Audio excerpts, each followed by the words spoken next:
Hello বন্ধুরা, কেমন আছো? আজকে আমরা নতুন একটা এনিমে কভার করব যার নাম দি অ্যাপথকেরি ডায়ারিস। তাহলে শুরু করা যাক।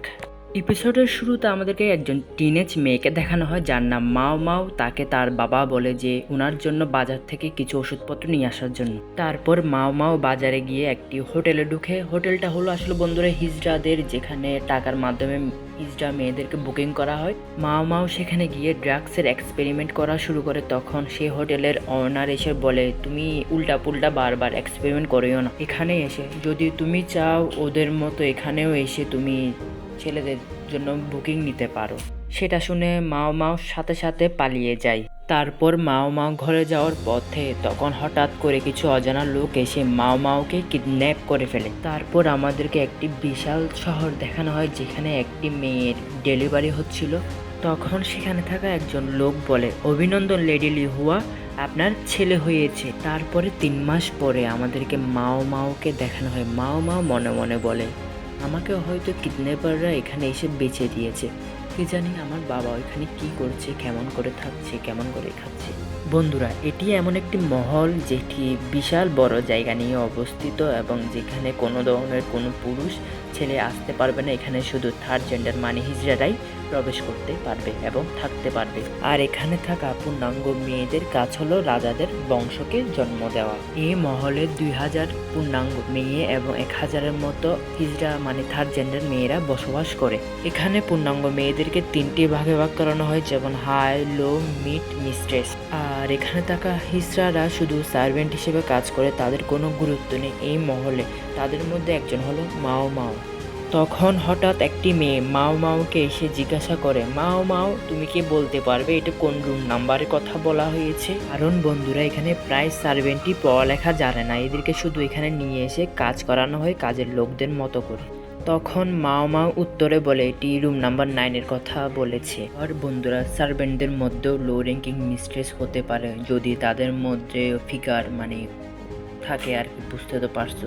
আর যদি এখান থেকে কেউ পালানোর চেষ্টা করে তাহলে তাকে মেরে ফেলা হয় এবং এখান থেকে বের হতে পারবে 2 বছর পর। তারপরে মাও মাও এবং ওই মেয়েটি মিলে কথা বলছিল। বিষয়টা হলো যে বর্তমান রাজার ছেলে মেয়ে দুইটাই অসুস্থ অবস্থায় আছে। এর আগেও রাজার 3টি বাচ্চা মারা গিয়েছিল। সবাই মনে করে এটি বর্তমান রাজার উপরে একটি অভিশাপ।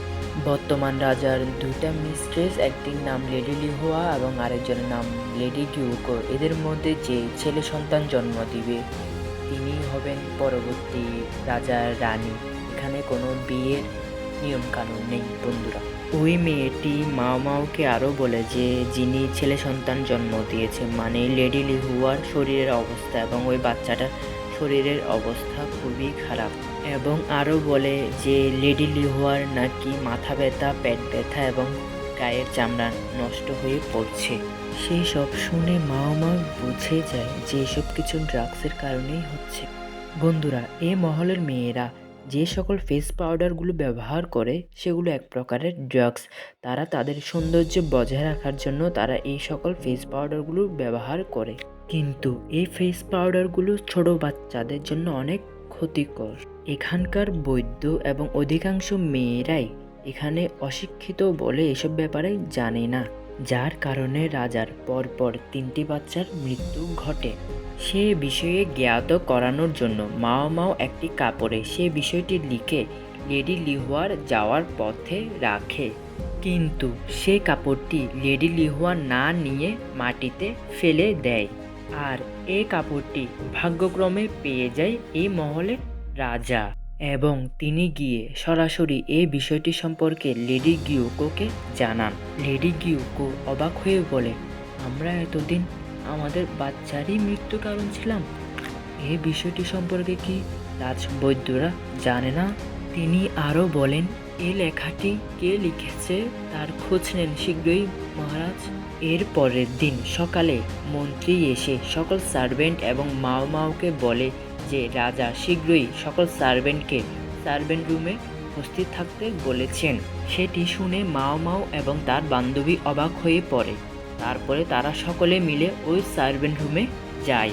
তখন রাজা এসে কোনো কিছুই না বলে একটি কাগজে একটি কথা লিখে লেখা শেষে সেই কাগজটি রাজা সকল সার্ভেন্টদেরকে দেখায়, কিন্তু সকল সার্ভেন্টদের মধ্যে মাও মাও ছাড়া আর কেউই পড়তে পারে না। তখন রাজা বুঝে যায় যে ওই কাপড়ে লেখা কথাটি মাও মাওই লিখেছে। কারণ বন্ধুরা, আমি এর আগেও বলেছি যে এখানকার প্রায় সার্ভেন্টই পড়ালেখা জানে না, যার কারণে একমাত্র মাও মাওই ওই লেখাটি পড়তে পেরেছে। আর যার কারণে রাজা বুঝে যায় ওই কাপড়ে মাও মাওই লিখেছে। আর এটি ছিল রাজার একটি প্ল্যান মাও মাওকে খুঁজে বের করার জন্য। এরপরে রাজা মাও মাওকে নিয়ে লেডি গিউকোর রুমে যায়। লেডি গিউকো বলে, ও মেয়েটি তাহলে তুমি। লেডি গিউকো মাও মাওকে দেখে বলে, তোমাকে কষ্ট দেওয়ার জন্য আমি অনেক দুঃখিত এবং তোমাকে অনেক অনেক ধন্যবাদ আমার মেয়ে ব্লিঙ্কির জীবন বাঁচানোর জন্য। মাও মাও প্রত্যুত্তরে বলে, দুঃখিত মহারানী, আমি এই সম্মানের যোগ্য নই। বন্ধুরা, তোমাদের মনে অবশ্যই প্রশ্ন জেগেছে যে কেন শুধু রাজা সার্ভেন্টদেরকেই ডেকেছিল ওই রুমে। কারণ বন্ধুরা, মাও মাও যে কাপড়ে ওই লেখাটি লিখেছিল সেই কাপড়টি একমাত্র সার্ভেন্টদেরকেই ব্যবহার করানোর জন্য দেওয়া হয়। যার কারণে রাজা বুঝে যায় যে এই লেখাটি সার্ভেন্টদের মধ্যেই কেউ লিখেছিল। মহারানী মাও মাওকে জিজ্ঞাসা করে, তুমি এত সব কিছু ব্যাপারে কেমন করে জানো? মাও মাও বলে, আমি যেখানে জন্মগ্রহণ করেছি সেখানকার মেয়েরা প্রায় এইসব ফেস পাউডারগুলো ব্যবহার করে থাকে, যার কারণে এই ফেস পাউডারগুলো অনেক মেয়ের জীবন কেড়ে নিয়েছিল। কারণ বন্ধুরা, মাও মাও যেখানে জন্মগ্রহণ করেছিল সেখানকার মেয়েদেরকে তাদের সৌন্দর্য মেনটেন করতে হয়, যার কারণে তাদেরকে না পারতেই এই ফেস পাউডারগুলো ব্যবহার করতে হয়। আর মাও মাও একটা সময় অ্যাপথকেরি ছিল, যার কারণে সে এত সব কিছু জানে। আর মাও মাও এইসব কথা শুনে মহারানী এবং মহারাজা দুইজনেই খুশি হয়ে যায় এবং লেডি গিউকো বলে, আজকে থেকে তুমি আমার লেডি ওয়েটিং। আর এভাবেই মাও মাওয়ের প্রথম জার্নিটা শেষ হয়। বন্ধুরা, দি অ্যাপথকেরি ডায়েরিসের প্রথম এপিসোডটা কেমন লেগেছে অবশ্যই কমেন্ট করে জানাবে। আর ভিডিওটা ভালো লাগলে অবশ্যই একটা লাইক করবে আর সাবস্ক্রাইব করে অবশ্যই চ্যানেলটির সাথে থাকবে। আপাততের জন্য গুড বাই।